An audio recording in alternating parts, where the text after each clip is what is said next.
اور پھر یاد کر لیجئے رسول اللہ صلی اللہ علیہ وسلم کا فرمان، من کذب علی متعمدا، جس نے جان بوجھ کر اللہ کے نبی علیہ الصلاۃ والسلام پر جھوٹ باندھا وہ اپنا مقام جہنم بنا لے۔ اب صوفیہ اپنے حال کا ثبوت دینے کے لیے نبی پر بہتان باندھ رہے ہیں۔ یہی صفحہ 93 ہے۔ فرماتے ہیں ایک حدیث آئی جس کا مضمون یہ تھا، حضرت صلی اللہ علیہ وسلم ممبر پہ چڑھ کر خطبہ شروع کیا اور کیف کے اندر، کیف ایک حالت ہے نا ان صوفیہ کی، کیف کے اندر آ کر ادھر ادھر جھومتے رہے، جس سے یہاں تک اندیشہ ہوا خدا نخواستہ آپ ممبر سے گر نہ جائیں۔ نبی تقریر کرتے ہوئے اتنے جھومے، کبھی ادھر جھومے کبھی ادھر جھومے کہ ڈر لگا کہیں نبی صلی اللہ علیہ وسلم گر نہ جائیں۔ اس پر مولوی روشن خان صاحب بولے کہ حضرت یہاں سے تو حال ثابت ہو گیا اور وجد کا پتہ لگ گیا۔ تو رشید احمد گنگوہی یہ سن کر مسکرائے اور کہا جی ہاں بالکل، یہ حال جو صوفیوں کو پڑتا ہے، یہ وجد جو صوفیوں کو پڑتا ہے، جس میں حال میں آ کر وہ اپنے کپڑے اتار دیتے ہیں، کہکے مارتے ہیں، رونے لگ جاتے ہیں، الٹی سیدھی حرکتیں کرتے ہیں، وجد کے اندر آ کر وہ کچھ کہہ جاتے ہیں۔ اشرف علی تھانوی ایک مجذوب کے وجد کا قصہ لکھتے ہیں کہ وہ جب وجد میں آتے ہیں، انہوں نے خنجر اپنے پاس رکھا ہوتا ہے، کہتے ہیں آج اپنا نام اس نے رب العالمین رکھا ہوا ہے۔ ارواح ثلاثہ میں یہ قصہ ہے۔ اس خبیث کا نام، اشرف علی تھانوی کے اس پیر کا نام کہتے رب العالمین تھا۔ وہ وجد میں آتے، خنجر اٹھاتے، کہتے آج رب العالمین کو، رب العالمین سے ملنے کا اشتیاق ہوا ہے، کوئی درمیان میں رکاوٹ نہ کرے۔ فوراً پیٹ میں ڈالا، خنجر مارا، پورا پیٹ پھاڑ دیا، انتڑیاں باہر نکل گئی۔ بہن بیٹھی بھی رونے لگ گئی کہ میرا بھائی تو مر رہا ہے۔ اس کے رونے کو دیکھا، ساری انتڑیاں اٹھا کے دوبارہ پیٹ میں ڈالی اور یہاں سے پیٹ ملا دیا، ایسی الفی لگی دوبارہ ٹھیک ہو گیا۔ یہ وجد جو صوفیہ کی عادت ہے، یہ حال جو شیطان کی طرف سے انہیں پڑتا ہے، اس کے ثبوت کے لیے نعوذ باللہ ثم نعوذ باللہ رسول اللہ پر الزام لگاتے ہوئے کہ اللہ کے نبی بھی ممبر پہ کھڑے ہوتے، آپ پر حال طاری ہوتا، آپ پر وجد طاری ہوتا اور ممبر پہ ایسے جھومتے رہتے۔ حالانکہ نعوذ باللہ ثم نعوذ باللہ نبی کے بیان کے تو دو ہی طریقے حدیث میں آتے ہیں۔ آپ اتنا دھیما بولتے، بعض دفعہ اپنی بات کو 3 دفعہ دہراتے، یا اتنے جوش کے اندر کلام کرتے کہ آپ کا چہرہ سرخ ہو جاتا۔ جھوم کر، لے لگا کر، حال میں آ کر، وجد میں آ کر اللہ کے نبی کلام کریں، یہ اللہ کے رسول صلی اللہ علیہ وسلم پر بہتان ہے، یہ اللہ کے نبی صلی اللہ علیہ وسلم کی توہین ہے۔ صفحہ 104 تذکرۃ الرشید، امام ربانی نے ارشاد فرمایا کہ سارے تصوف کا ماحصل اور کمال کا اعلیٰ درجہ یہی تو ہے جس کو رسول اللہ صلی اللہ علیہ وسلم نے ان 2 لفظوں میں بیان فرما دیا۔ اسی احسان کے حاصل کرنے کو تمام مجاہدہ اور ریاضت کرنا پڑتا ہے، اور دین کی ساری تعلیم و تلقین اسی غرض سے ہے۔ غرض تصوف کا خلاصہ یہ ہے کہ انسان کو احسان حاصل ہو جائے۔ اللہ اکبر! اگر یہ تصوف دین اسلام ہے تو قرآن میں اس کا ذکر کہاں ہے؟ اگر یہ تصوف جس میں حال ہے، جس میں وجد ہے، جس میں مجاہدے ہیں، جس میں ریاضت ہے، اگر یہ تصوف اللہ کے نبی کی شریعت ہے تو حدیث کی کون سی کتاب کے اندر موجود ہے؟ اللہ کے نبی تو حضرت زینب کے گھر آتے ہیں جنہوں نے چھت کے ساتھ ایک رسی باندھی ہوئی ہے۔ آپ پوچھتے ہیں یہ رسی کیسی ہے؟ جواب دینے والا کہتا ہے جب زینب نماز پڑھتے پڑھتے تھک جاتی ہے تو اس رسی کو پکڑ کے ٹیک لگا کے پھر اس رسی کے سہارے کھڑی ہو کر نماز پڑھتی ہے۔ زیادہ سے زیادہ تم اسی عمل کو صوفیہ کے ہاں ریاضت اور مجاہدہ کہہ لو، تو اللہ کے نبی نے شاباش دی، اس رسی کو باقی رہنے دیا، کہا اس کو جڑ سے کھول دو۔ اور زینب نماز پڑھتے ہوئے جب تو تھک جائے سو جا، کیونکہ تجھ پہ تیرے جسم کا حق ہے۔ اللہ کے نبی نے فرمایا عشاء کی نماز کوئی پڑھ کے جماعت سے سو جائے، پھر فجر کی نماز پڑھے، جماعت سے اٹھ کر نماز پڑھے، یہ بظاہر سوتا رہا، لیکن ان 2 نمازوں کو جماعت سے پڑھنے کا اللہ اتنا اجر دیتا ہے کہ اس سوتے ہوئے کے کھاتے کے اندر بھی ساری رات کا قیام لکھ دیتا ہے۔ یہ اللہ کے نبی کی شریعت ہے۔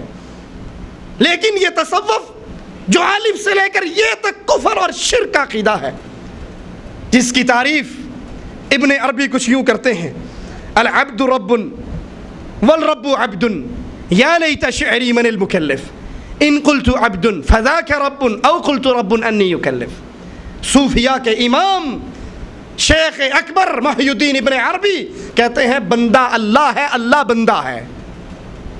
مجھے نہیں پتا شریعت کس کے لیے آئی ہے، اسی رشید احمد گنگوہی صاحب کے استاد امداد اللہ مہاجر مکی اپنی کتاب شمائم امدادیہ میں لکھتے ہیں کہ بندہ ظاہراً آدمی ہے، باطناً اللہ ہے.